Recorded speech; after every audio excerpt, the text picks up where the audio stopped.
everyone, welcome back to the Electro Lurkah. This past week was a pretty cool week, I would say. Majestic was in Russia, so keep an eye on the Tumblr. I'll be posting videos there whenever I see them.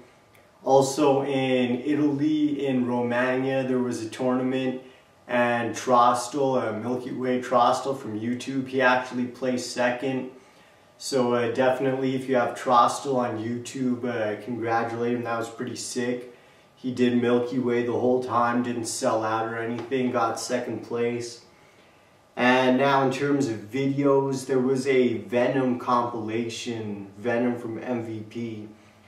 For the past couple weeks, I've been trying to learn about Montreal because I realized one day that I know more about the United States than I do about my own country. So I've been trying to learn about them. And the thing about Montreal though is that it's kind of hard to learn about it because there isn't really a kind of one-stop shop like you have in the States. Like with the United States, if you subscribe to Dance Gen USA, within probably a month or so you'll have a pretty good idea of who all the top dancers in the country are. Montreal, on the other hand, is kind of spread out in between a lot of different channels. Like you have Dance Generation Montreal, which releases a video maybe, I don't know, like once every 3 months. And then you have like some channels for competitions, and then some other channels. It's kind of like Italy.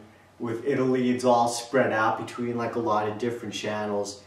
But anyway, MVP crew, you might remember them. They did a video with those East Coast kids a few months ago, and they're kind of mainly the I guess newer generation. Team Genetique, they're kind of like the OGs. MVP is like the kind of newer talent that's coming up. And this one guy on Facebook said that MVP is apparently the best crew in Canada. So I don't know about that, but they're definitely pretty sick. So check out this video. Also, another name that's been coming up when I've been looking around for Montreal videos is Zazu. He's another big name out there. So basically, just go check out this video, then look at the sidebar, watch all the related videos, keep following it around, and eventually you'll learn about some sick Montreal names. Especially, I would recommend doing this because lately on Facebook, I've been seeing a lot of hype talk from a certain province east of Manitoba. We won't mention any names. It could be anyone. It could be Newfoundland. It could be Nova Scotia. We won't mention any names. But a certain province east of Manitoba has been claiming that they can take out Montreal. So I'd recommend checking out some Montreal videos and maybe saying or seeing whether or not you think that this is true. Also, speaking of those East Coast kids, big news coming from the East Coast this summer.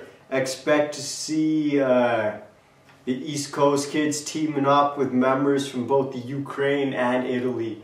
This one guy from the Ukraine, apparently he's going to be in Atlantic City. He wants to do some workshops. Also, this one dude from Italy might be going down to New York there, so keep an eye out on those East Coast kids this summer. And finally, one thing that definitely is really worth mentioning, Van Reptar has been working pretty hard the past couple months on the Dance Generation USA website. And on that website, he just released an article that he co-wrote with Spice Boy about the true history of Tectonic. Because before now, if you went on like YouTube and typed in Tectonic, the description there wasn't really much to speak of. And Spice Boy, for those of you who don't know, he's like the probably the chief historian on YouTube. He was living in Marseille during the whole explosion of 2007, and then I think now he actually lives in Niagara Falls in Canada. And some of us in Calgary think that he actually might be spoke in disguise, because this guy just like knows everything. No one knows his name, no one's ever seen his face, he never reveals any info about himself. So some of us think that he's actually probably spoke in disguise.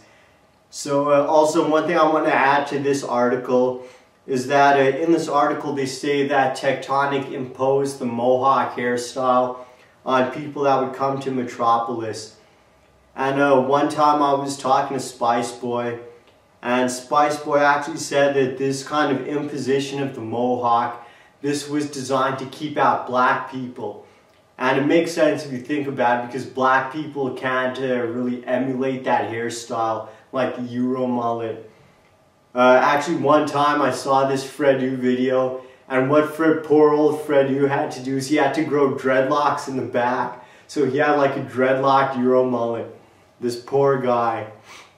And then anyway, one thing that also, just to finish up here, one thing that I just want to throw out, this really doesn't relate to anything, but I think that now in our times, the battle between electro dance and Tectonic is mainly a battle with the Yell video. Because I would say that in North America, the Yell video is the #1 reason why people still think that it's called Tectonic. You know, when I'm dancing in a club, people come up to me, they're like, hey, that's Tectonic. They don't know about JJ's video. They don't know that it was a brand. They don't know about Metropolis. All they know is the Yell video. So I kind of just wanted to throw that out there as well. So yeah, basically that's it for this week. So I'll see you next week. Peace.